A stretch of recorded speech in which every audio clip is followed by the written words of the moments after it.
How y'all doing today? It's your boy Eat Right Guy, and I'm back with another video. And for this video, I want to discuss the things that you need to do once you pass your RD exam. Because once you pass your RD exam, that's not the final thing that you need to do.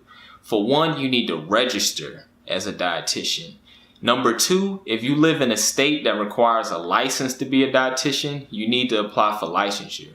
And also, I want to talk about how to get continuing education hours and where do you document them at.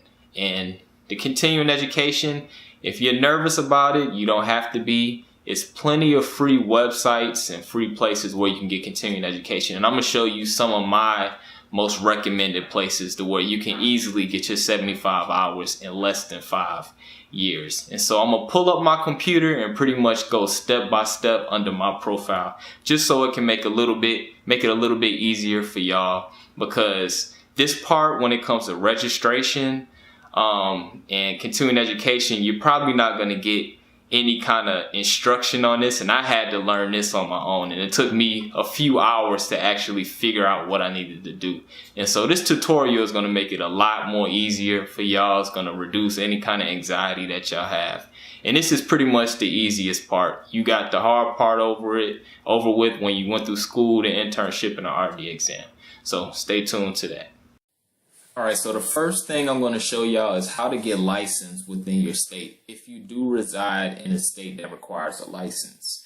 And so I'm going to use Louisiana as example because we do require a license to be dietitian. So you can just go to google.com to find a website and type in Louisiana Dietetic Licensure, and it'll bring up the website. And I already have the website up right here.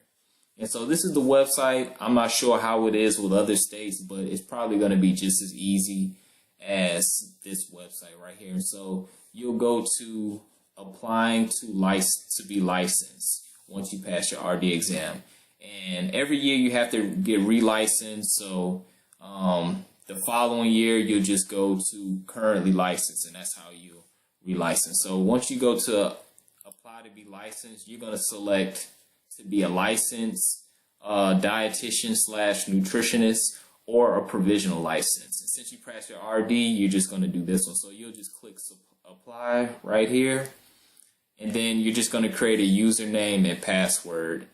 And once you do that, they're going to ask you your name. You're going to have to put in your email address, your CDR membership number, and this is the membership number that you use when you sign in to the Academy of Nutrition Dietetics. And when they actually analyze that number, they'll see that you passed the RD exam, and then you have to pay a fee. The fee is like $65 a year, and once you pay that fee, that's how you get licensed. And it usually takes a couple weeks for your licensure card to come in, but usually you can, once you pay for it, you can actually print out a PDF copy for, just in case you're at a job, like you already have your job and they want you to start right away. You can probably use that PDF copy to give to your employer until you get your actual physical copy of your licensure card. And so that's pretty much it, how to get licensed. And you're going to have to do this every year, and they're going to send you emails, and do not forget to re-license every year, because they will suspend your license and they will charge you a fine. I think the fines are like $750 and more, depending on how long you go practicing medical nutrition therapy without being licensed. And they will put you on blast in the enforcement action section, where anybody can pull up your actual complaint and see how much money you have to pay, how long you're suspended. So you don't want to get on those bad terms right there. So that's how you do the license. Next, I want to show you how to register once you pass the RD exam. So this one, you're going to have to go to the CDR website, and it's the Commission on Dietetic Registration. It's cdrnet.org. And here, your login and your password are going to be the same exact thing from what you logged into with the Academy of Nutrition Dietetics. And once you log in, you're going to get to this page right here. And so the first thing you want to see is they have the PDP, journal article quizzes, CDR fees, invoices, blah, blah, blah. And so the first thing you want to do, and this is confusing right here, it took me a while, you want to create a plan. So right here, you're going to click to access your plan. And you have to do this before you start submitting your continuing education credits. So you're going to click that, and this is my cycle. And so right here, as you can see, I have 3 different plans. And the reason why is because these first 2 I messed up. And so this is very important. And even if you mess up, you can redo and make another plan. But this is what you need to do. You see right here, professional skills, ethics, science, food and nutrition assessment, medical. You see how this is 1,000, 2,000, 3,000, 5,000. This is what you need to select with your plan. So your plan is whenever you get a continuing education, you have to submit them under one of these plans. And so, like, let's say you did continuing education on tube feeding. That's going to go under medical nutrition therapy. So whenever you submit it, you're going to put it under 5,000. And I'm going to show you what I did at first. So this is what I first did. One, they're going to tell you to do ethics. So the 1050, you're automatically going to have to put that on there. But see how this is 4,060 and this is 5,170 and 5,440. This is very specific. So all this, like the 5,170, all these things fall under the 5,000, which is medical nutrition therapy. But this is very specific. So this means in this plan right here, I can only do continuing education credits that are specific to these topics. So I can only do it on nutrition support, critical care, exercise. And when I first did it, the reason why I selected these is because these are the things that I was interested in. But you're going to find out once you start doing continuing education, you may not find things that are specific for this topic. And you're definitely not going to find 75 hours worth of continuing education that's specific to this topic. So whenever you go and select like medical nutrition therapy, nutrition assessment, these broad topics, anything that falls within these categories, you know what I'm saying, you can put that as continuing education. So instead of finding only continuing education credits that are related to trauma or enteral nutrition, anything that relates to medical nutrition therapy, I can use as continuing education. So it's very important. You may want to do this is probably the easiest thing. So always select like 1,000, 2,000, 3,000, or 4,000 or 5,000. Don't do anything specific. All right, so that's the first thing. Hopefully I made that clear. And so once you do that, now you're able to start doing continuing education. And so to do your continuing education, you're going to click this right here. Click here to access your log. And so this is my log of all my continuing education hours. And I'm done with my cycle. So I've done all 75 of them. And as you can see, these are all the continuing education things I've done.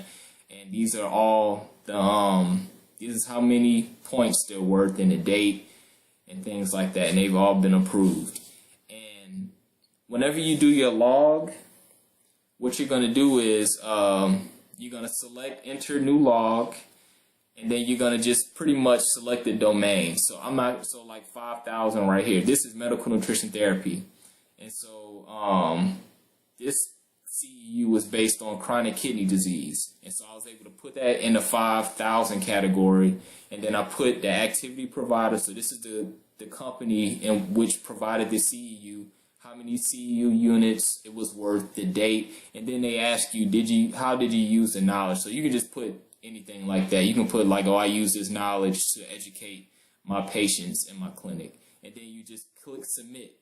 And that's all you have to do. And you always want to make sure you keep a copy of your CEUs, like a PDF file, like on a flash drive or on a hard drive, just in case you get audited and want to see hard copies or physical copies of your CEUs. And so this is how you keep track of all your CEUs. And and they'll tell you at the top, whenever you're still currently in your cycle, how many you have out of the 75. So that's how you keep track of that. Next, you have journal article quiz. And this right here is if you're a member of the Academy of Nutrition Dietetics. Every month they give you like a journal that comes in your mail, and each one gives you a certain amount of continuing education hours. Like they have articles where you can get continuing education. This is the easiest way to get continuing education hours, being a dietitian. And the quizzes are so easy, and I can't access any of the quizzes because I'm not a member anymore. But what you do is you just select the quiz that you want to take, and they give you a 10-question quiz, and you have to make it 80% or higher on the quiz. But the thing is, you can take these quizzes as many times as you want, and I think from what I can remember, they tell you what answers you got wrong. So I remember when I did them, I wouldn't even read the journal articles. A lot of times you can answer these questions without reading them, and I would just go through them. It's kind of a tedious process, but it's so easy and it's so quick. And you can literally get all 75 of your credits in 1 year if you wanted to. You can just sit down and just do them if you have the time. So that's the easiest way to get continuing education. Going to the journal. I'm sorry, my screen capture program cut off. So like I was saying, the journal articles from the Academy is the easiest place to get continuing education credits. And I'm going to show you 2 other places where you can get free continuing education credits. So one is todaysdietitian.com, and what you do is you go to the continuing education tab up top. You'll go to CE courses, free CE, and here's all your free continuing education courses that you can use.